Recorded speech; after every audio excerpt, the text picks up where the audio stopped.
Salmo 22. Salmo 22 es un salmo de David, pero es un poema tan agonizante. Y tal vez hubo muchas instancias en la vida de David en que su vida corría peligro y donde tuvo gran privación.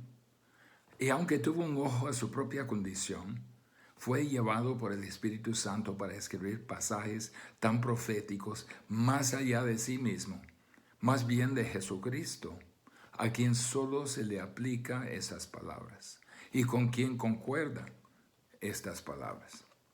Quisiera enfocar en este salmo, donde claramente vemos al Mesías en la cruz, y Él está orando. Y su oración es un clamor, una oración gemida, es un gemido de su corazón. Es una petición que nace profundamente de su ser. David la presenta como un clamor basado en 5 causas. Después de 3 horas de la oscuridad sobrenatural, vino la hora novena. Y Jesús, dolido en aquella hora novena por el silencio de Dios, cuyo silencio jamás había experimentado en toda la eternidad. La primera causa de esa agonía, tanto para el cristiano como para Cristo en la cruz, es sentirse separado de Dios, nos causa agonía. Cristo sentía la agonía de estar separado de Dios. Empezó abruptamente: Dios mío, ¿por qué me has desamparado? ¿Por qué estás tan lejos de mi salvación y de las palabras de mi clamor? Sentía separación. La palabra clamor se refiere a un gemido interior. Dice que es como un grito interior a llevar el peso de la separación de Dios. Lo repite: Dios mío, Dios mío. Esa entrada demuestra que el desamparado verdaderamente tuvo o tiene una relación con Dios. Dios es de él, Dios mío. No es solo una expresión. Era víctima de la crueldad del hombre, pero su clamor se dirige a Dios, a su Dios, no a los hombres ni en contra de ellos. La repetición demuestra la intensidad del clamor. Ese clamor no es un lapso de fe de parte de Jesús. Jesús no pierde su fe en el Padre. No se ha desesperado ni se siente decepcionado con el Padre. Es un clamor de desorientación, porque Jesús estuvo tan acostumbrado a la presencia del Padre. Y de repente, la presencia del Padre en el tiempo de la cruz es retirada. En la desorientación clama al ver el enemigo acercarse. Y el santo sin pecado está llevando los pecados del mundo, de toda la historia. Dios mío, versículo 2, lo repite: clamo de día y no respondes, y de noche y no hay para mí reposo. En la conmoción y lucha y prueba de su corazón, Cristo supo que Dios le había escuchado, como si estuviera gritando en voz alta. El gemido interior alcanzó a Dios aún durante la luz del día, y le alcanzó a Dios cuando esa oscuridad sobrenatural cubrió la cruz, y aunque fuera el mediodía. En todo el evento de la cruz, Cristo supo de la agonía, o Dios supo de la agonía en el corazón de Cristo. En la cruz, una transacción santa se está ocurriendo. Dios el Padre consideró a Dios el Hijo como si fuera pecador. Lo vemos en 2 Corintios 5, 21. Que Dios por nosotros lo hizo pecado, para que nosotros fuésemos hechos justicia de Dios en él. Jesús no solo sufrió el retiro de la comunión con el Padre, sino también el derramamiento de la ira de Dios sobre él como sustituto para la humanidad pecaminosa. Como dijo Spurgeon, esto era la oscuridad y lo negro de su horror, y ahí penetró la profundidad de las cavernas de sufrimiento. Tan horrible que fuera, pero cumplió el plan bueno el plan amoroso de Dios para la redención. Así Isaías podría decir en Isaías 53:10, con todo esto, Jehová quiso quebrantarlo, sujetándole a padecimiento. Si Jesús hubiera preguntado, ¿por qué? Dios hubiera respondido, porque mi hijo, tú has escogido pararse en lugar de pecadores culpables. Tú que nunca has conocido el pecado, ha hecho el sacrificio infinito de hacerse pecado y recibir mi ira justa que era para los pecadores. Tú lo haces por tu gran amor y por mi gran amor. Pero la fe de Cristo era constante, no flaqueaba. Otra vez en Salmo 22, versículos 3 a 5. Pero tú eres santo, tú que habitas entre las alabanzas de Israel. En ti esperaron nuestros padres, esperaron y tú los libraste. Clamaron a ti y fueron librados, confiaron en ti y no fueron avergonzados. Jesús trata con esta separación y esa desubicación en su corazón en las circunstancias por medio de reafirmar dos verdades: el carácter de Dios y la actuación histórica de Dios. Esto siempre nos da la respuesta a cualquier desorientación o cualquier ansiedad por lo cual no tenemos la respuesta. ¿Qué dice? Pero tú eres santo. Afirma, Dios, entiendo por qué tenés que separarse de mí, porque en este momento estoy llevando el pecado. Tú eres santo, entiendo esto. Y en ti esperaron nuestros padres. También dice, confiaron en ti y no fueron avergonzados. Afirma la actuación histórica de Dios, que nunca abandonó a su pueblo y no abandonará a su Hijo. En medio de la cruz, en medio del sufrimiento, en medio de esa separación, supo y afirmó esas dos verdades. Cuando nosotros llegamos a una situación que no parece tener resolución y nos encontramos desubicados porque no encontramos explicación por lo que ocurre, antes de caer en la incredulidad y culpar a Dios, que recordamos quién es Dios, es lo que ha hecho en la historia y podemos descansar en Él. Jesús no pide que Dios tuviera piedad de Él. No dudaba de la misericordia de Dios Padre. No le pregunta por qué razón esto le está pasando. Afirma a Dios por cuanto debe ser una reacción de santidad absoluta. No hay pecado aquí. Dios no lo mira porque Dios es santo. Y Dios lo va a armar al fin porque tiene una relación interna con Él. La fe de Jesús no naufragó en la tormenta de la tentación. Se mantuvo como una roca. Las tormentas pueden rugir sobre mí. El diablo me puede tentar. Circunstancias me pueden inundar y Dios mismo me puede abandonar, pero Dios todavía es santo y no hay injusticia en Él. La afirmación de Dios, aún en el momento de la separación, lo fortaleció. Nunca perdió su confianza en el carácter de Dios. Miren estos versículos. Pero tú eres santo, tú que habitas. En versículo 4, en ti esperaron. Esperaron y tú los libraste. Clamaron a ti y confiaron en ti. Se fortaleció en la actual relación que tenía con Dios. Pero en este momento una causa de su clamor era la separación, la agonía que sentía era la separación de Dios. En segundo lugar, para el cristiano, tal como estuvo con Cristo, sentirse despreciado por causa de Dios podría causar agonía. Mire versículo 6. Mas yo soy gusano y no hombre, oprobio de los hombres y despreciado del pueblo.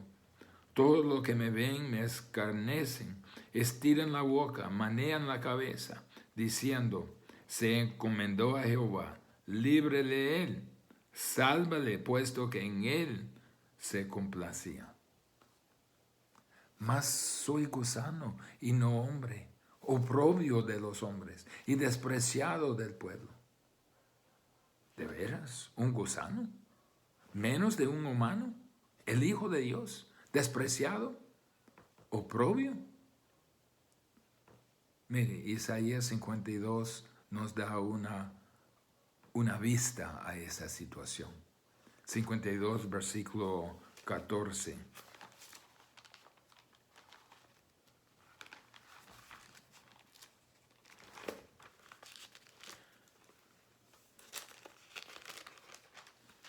¿Cómo se asombraron de ti muchos? De tal manera fue desfigurado de los hombres su parecer, y su hermosura más que la de los hijos de los hombres. Lo habían golpeado hasta sacar la sangre cruda de su cuerpo. Habían maltratado a su cuerpo, forzaron una corona de espinos en su cara, le escupieron los golpes y hasta arrancar su barba, dejando a la cara una masa de sangre. Era rechazado, despreciado. Versículo 7, la primera parte dice, todos los que me ven me escarnecen, estiran la boca, menean la cabeza. El clamor al Padre se oyó por medio de desprecio, escarnio. Mas yo soy gusano, dice. ¿Qué quiere decir soy gusano? ¿Era solamente que era algo feo, no deseable? La palabra para gusano también se puede traducir carmesí. En Isaías 1:18 se traduce así, la misma palabra que se usa para gusano en Salmo 22. También en Éxodo 25, versículo 4 se traduce carmesí. ¿Por qué se traduce gusano en un lugar y carmesí en otro? En la historia hubo un gusano que se llamaba gusano escarlata. Ese gusano se llamaba así porque los de la antigüedad lo usaron para hacer tinta carmesí. Cuando lo aplastaron salió un líquido carmesí que recolectaron y usaron para teñir ropa.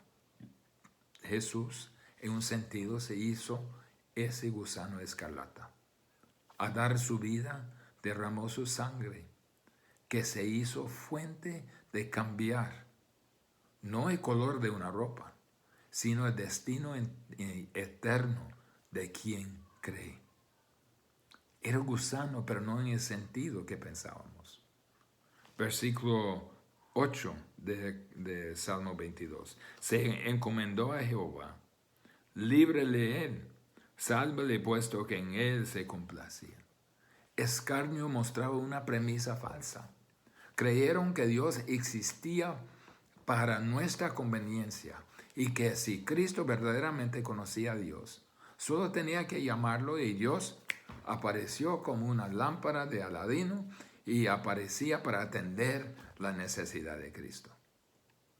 Y lo que dijo el Salmo 22 es exactamente lo que dijeron las personas en la cruz de Calvario, profetizado más de 1000 años antes de que naciera esa gente. Pero parecía sentirse despreciado por causa de Dios, nos causa agonía. También, en tercer lugar, para cristianos, sentirse la soledad causa agonía, tanto para el cristiano como en el caso de Cristo en la cruz. Versículos 9 y 10. Pero tú eres el que me sacó del vientre, el que me hizo estar confiado desde que estaba a los pechos de mi madre. Sobre ti fue echado desde antes de nacer, desde el vientre de mi madre, tú eres mi Dios. El salmista refiere a la concepción única de Cristo, la concepción virginal de Cristo, por lo cual entró a este mundo y se hizo carne entre la humanidad. Es como dijera, Dios, tú me trajo a me hizo, fuiste tú quien me hizo un cuerpo. Y ahora en medio de todo eso, me has dejado solo. Todo esto fue tu plan. Tenía toda mi confianza en ti y ahora estoy solo. Mire, es casi la misma expresión de Job, capítulo 10, versículos 8 a 10, donde dice, tus manos me hicieron y me formaron, y luego devuelves y me deshaces. Acuérdate que como a barro me diste forma, y en polvo me has de volver. ¿No me vaciaste como leche y como queso me cuajaste? Me vestiste de piel y carne, me tejiste de huesos y nervios. Vida y misericordia me concediste, y tu cuidado guardó mi espíritu. Dios, la soledad. No te alejes de mí, versículo 11, porque la angustia está cerca, porque no hay quien ayude. Tenía mi esperanza en ti, y no hay nadie para ayudar. Podemos preguntar dónde estuvieron los discípulos. Mateo 26, 56 dice, entonces todos los discípulos, dejándole, huyeron. Y ahora Cristo estuvo solo. Y los discípulos que tantas veces Cristo les sacó de apuros, no vinieron a ayudarle. Para el cristiano, tal como era para Cristo en la cruz, la soledad produce la agonía. Después nos viene a los versículos 12 y 13. Para el cristiano, tanto como para Cristo como fue de Cristo en la cruz, la opresión satánica causa agonía. Me han rodeado muchos toros. Fuertes toros de Basán me han cercado. Abrieron sobre mí su boca como león rapaz y rugiente. Algunos piensan que esto solo se refiere a las personas que estaban alrededor de la cruz en el momento, y mientras sea posible, también podría incluir los elementos de Satanás que deberían haber estado celebrando a ver a Cristo en la cruz. Salmo 22, 12 dice, me han rodeado muchos toros, fuertes toros de Basán me han cercado. Cristo podía percibir las huestes del infierno. Basán es un término muy interesante. Era un territorio de los mejores pastizales en aquella parte del mundo. En la tierra de Basán criaron los toros más grandes porque tenían los mejores pastizales. También fue un lugar aislado y solitario, y por eso no hubo domesticación de los toros. Los toros de Basán eran enormes y totalmente salvajes. Las religiones de Canaán creyeron que los toros de Basán fueron poseídos por espíritus en forma de toro, y que el reino de Basán literalmente fue controlado por aquellos espíritus semejantes a los toros, que también entraron y poseían a las personas. Lo que el Señor sentía era mucho más que la turba airada, mucho más que humanos gritando. Podía sentir las fuerzas del infierno cercándole, haciendo todo posible para exterminarlo. Esa misma idea se continúa en versículo 16. Porque perros me han rodeado, me han cercado cuadrilla de malignos. Horadaron mis manos y mis pies. Los perros me rodearon. Podía hacer referencia a los espíritus demoníacos que poseían a los soldados gentiles, tan crueles que eran, o a los judíos entre la turba alrededor de la cruz. Dice, me ha cercado cuadrilla de malignos. La Nueva Versión Internacional dice, banda de malvados. Era como si fuera todo el infierno visible o poseyendo a personas reuniéndose alrededor de la cruz, acercándose y acercándose. Por eso Pablo dijo en Colosenses 2:15,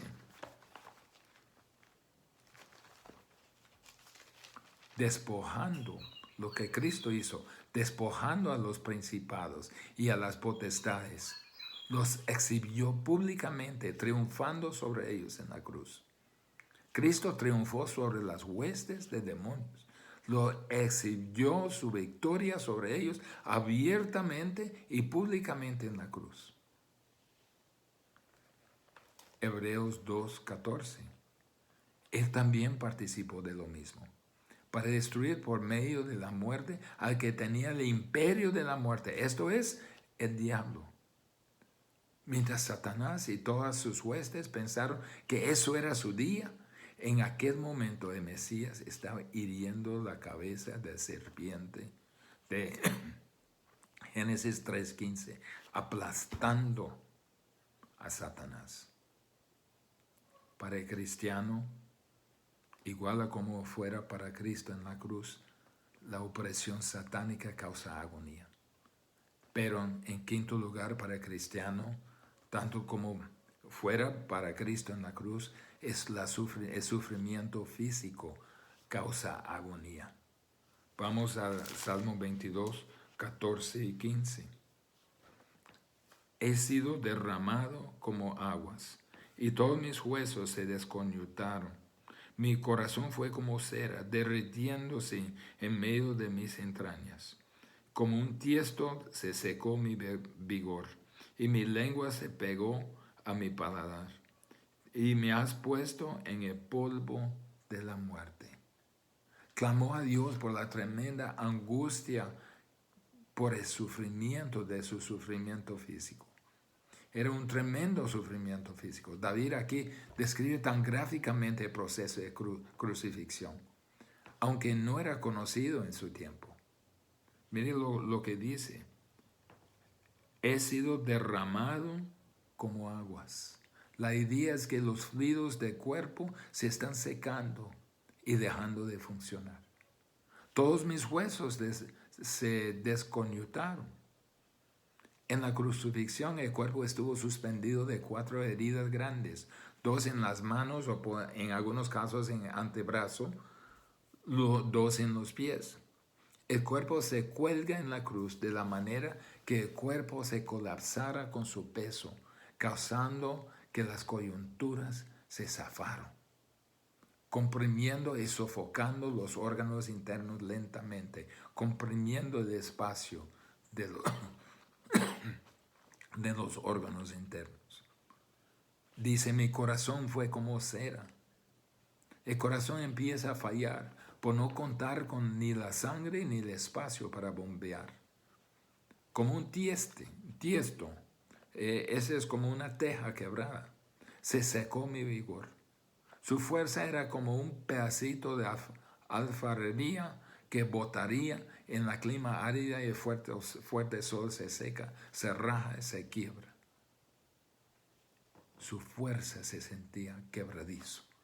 Mi lengua se pegó a mi paladar. Una severa sed de una expuesta intemperie, especialmente el sol refugiente, sin nada de tomar. Me has puesto en polvo de la muerte. La muerte se acerca cada vez más rápido. Y en Salmo 22, 16, la segunda parte, horadaron mis manos y mis pies. No conocía esa palabra, pero dice, me ha traspasado mis manos y mis pies. ¿Cómo supo David esto? No tenía ninguna idea de lo que era la crucifixión, pero Dios le daba un cuadro, una descripción, siglos antes de que ocurrió. Efectivamente clavaron a Cristo en la cruz, con clavos por sus manos y por sus pies, tal como fue profetizado. En versículo 17 dice, contar puedo todos mis huesos, entre tanto ellos me miran y me observan. Estando en la cruz sin poder ni levantar su cabeza, observa su cuerpo emaciado, solo huesos. Y hubo otro detalle.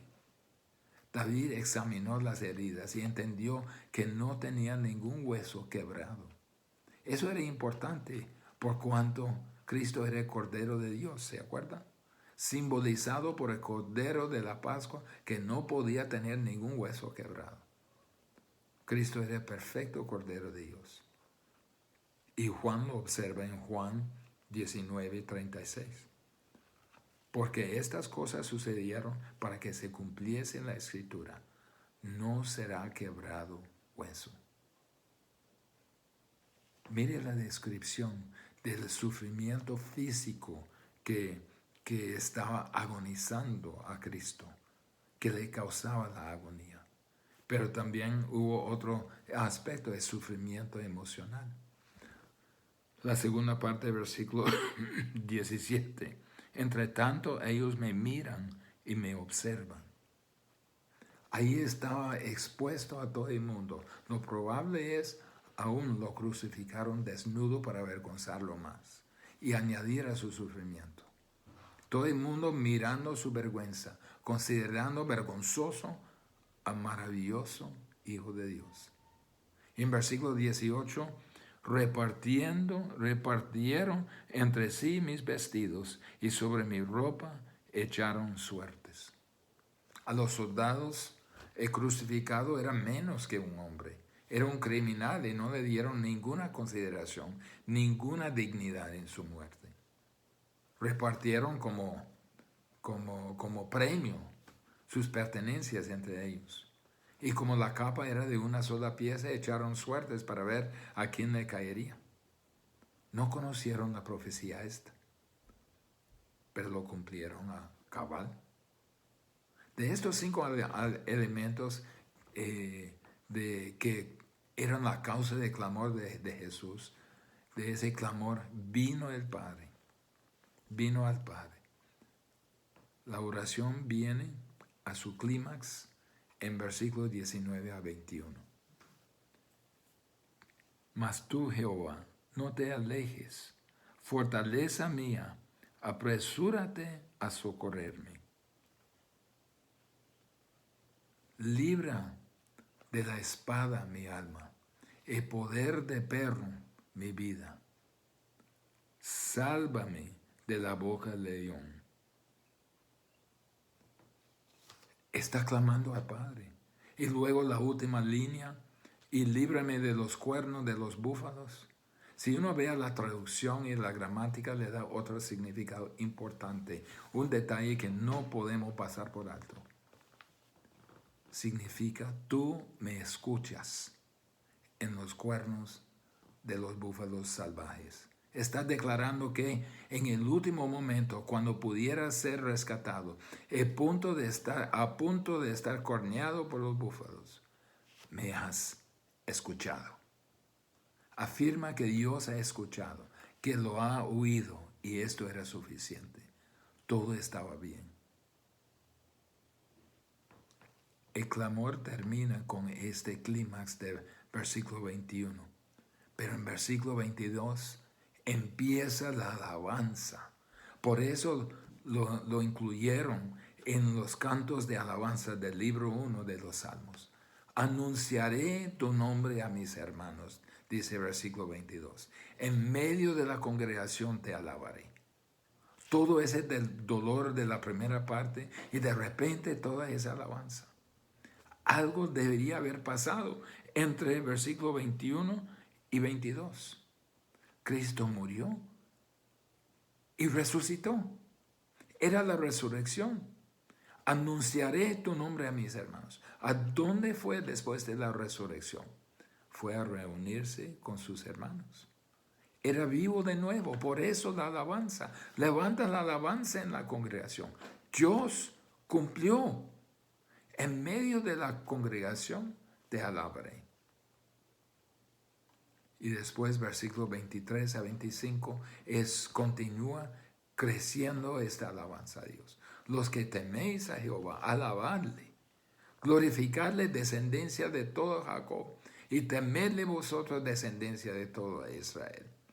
Porque no menospreció ni abominó la aflicción del afligido, ni de ni de él escondió su rostro, sino que cuando clamó a él, le oyó.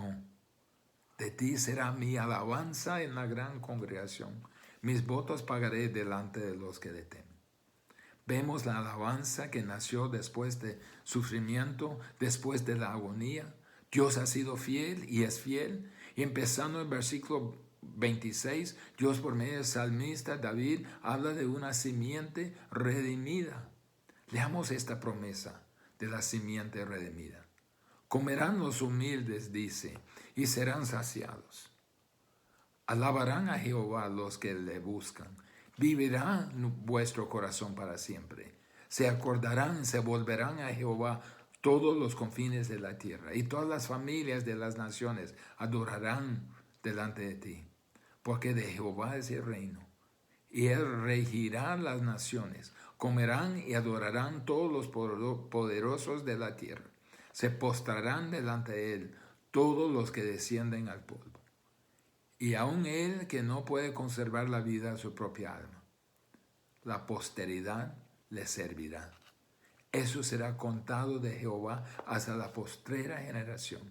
Vendrán y anunciarán su justicia. Al pueblo no nacido aún anunciarán que él hizo esto. Nosotros somos parte de ese pueblo no nacido aún. Son los redimidos. Y la redención vino de la muerte y la resurrección de Cristo. 21 versículos de clamor de la cruz, de agonía, y después la resurrección y la gira a alabanza, a redención cuando vengan a Él en humildad y están satisfechos con la redención que Él les da. David en este salmo nos demuestra el maravilloso, bendecido sacrificio de Cristo hecho por la gracia de Dios. Hebreos 13:20 dice: y el Dios de paz, que resucitó de los muertos a nuestro Señor Jesucristo, el gran pastor de las ovejas, por la sangre de pacto eterno. Es el propósito y plan de Dios. Termino con Romanos 4:25. Él fue entregado por nuestras transgresiones y resucitado por nuestra justificación. Nuestra alabanza no alcanza el grado de gratitud que debemos a Dios. Que lo alabemos. Padre, deben nacer en nuestros labios palabras de alabanza. Aunque suframos en este mundo, ya tenemos la respuesta. Ya tenemos la redención. Un tesoro que nadie nos puede quitar. Que lo alabamos aún en medio de sufrimiento, en medio de sentir abandonados, porque sabemos que tú eres fiel. En nombre de Jesús. Amén.